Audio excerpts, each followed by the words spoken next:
Welcome to Economics Near You, a debut video series by the Proconomists, featuring Sylvia Adame, Elena Kane, and Sam Cleary, where once a semester we explain the economics behind your favorite business firms around Walla Walla, Washington.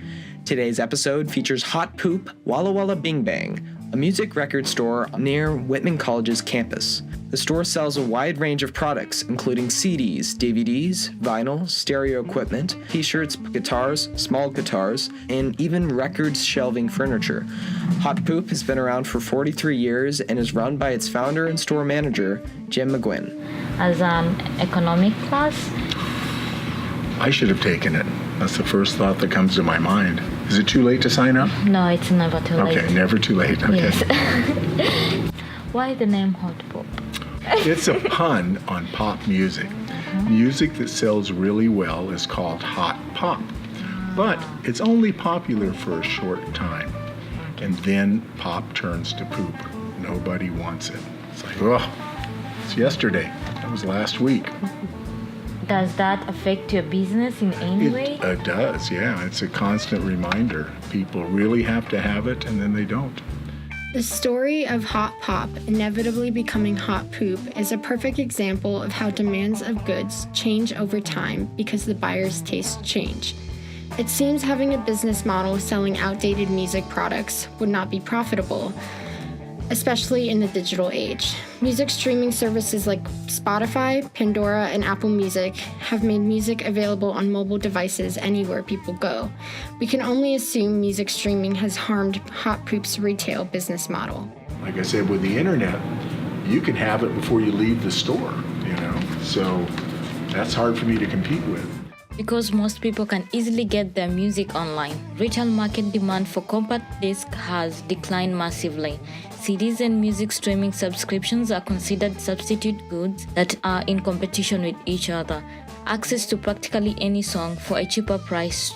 Streaming music is a no-brainer for most buyers. Furthermore, these streaming services are utilizing predatory pricing where they temporarily incur losses in their profits in order to obtain market share and force retailers out of business. And this is, just because I sell the blues doesn't mean I should sing the blues.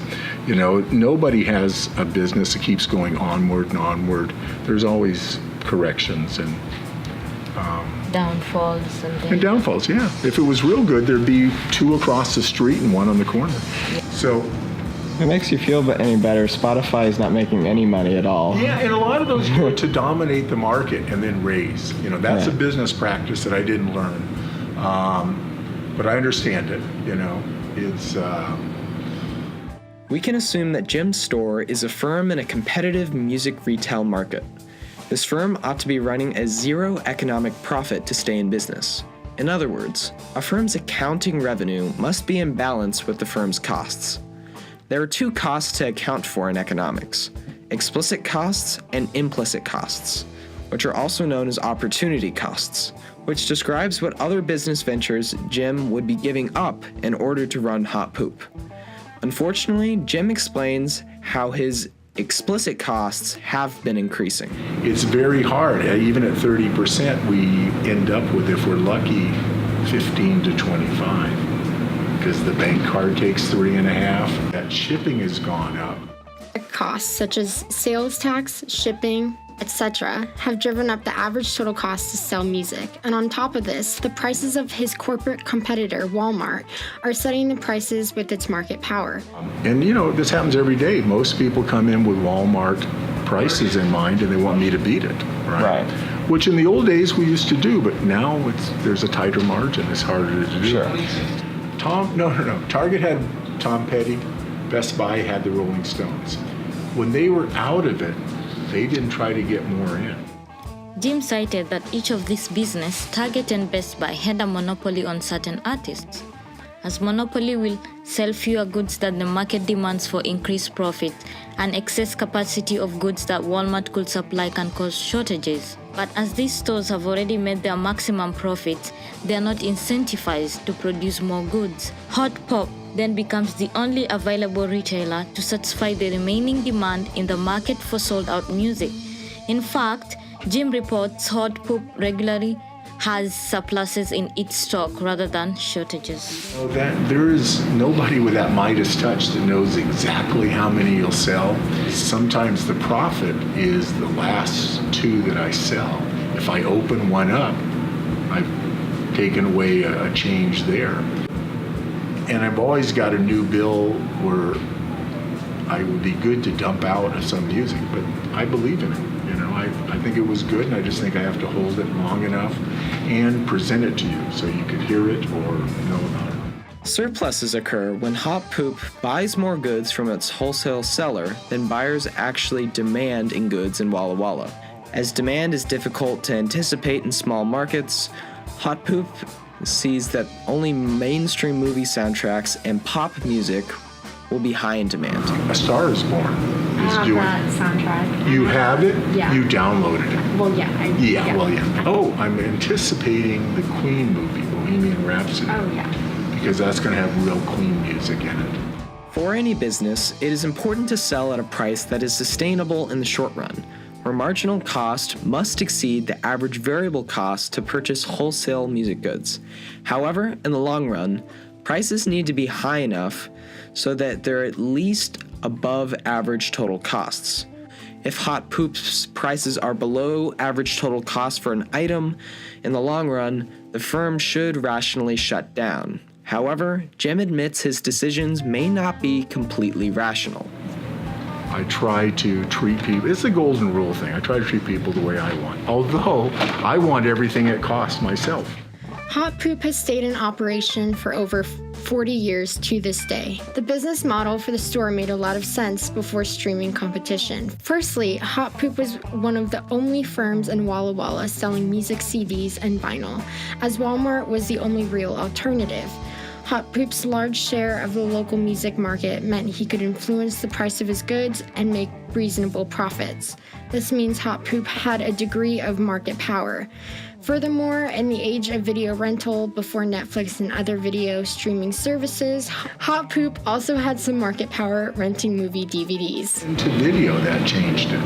All of a sudden, we were buying a product at $60, $80, and $90 and then renting it, which seemed like heaven.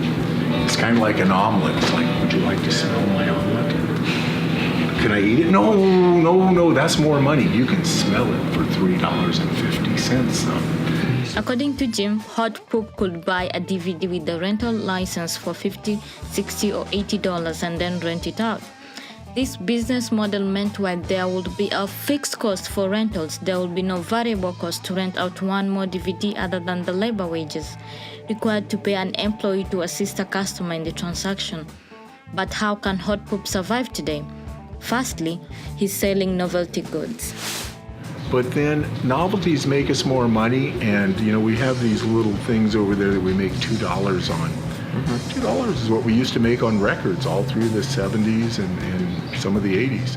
Jim has noticed that novelty goods are more profitable than music, which he can sell at a price above marginal accounting cost to him, whereas the accounting profit margin for records is much slimmer. While vinyl records might have been less expensive for Jim to purchase back in the 1970s, the store sells more lucrative pop culture merchandise today. Another buyer trend is that goods that were once sold are new again.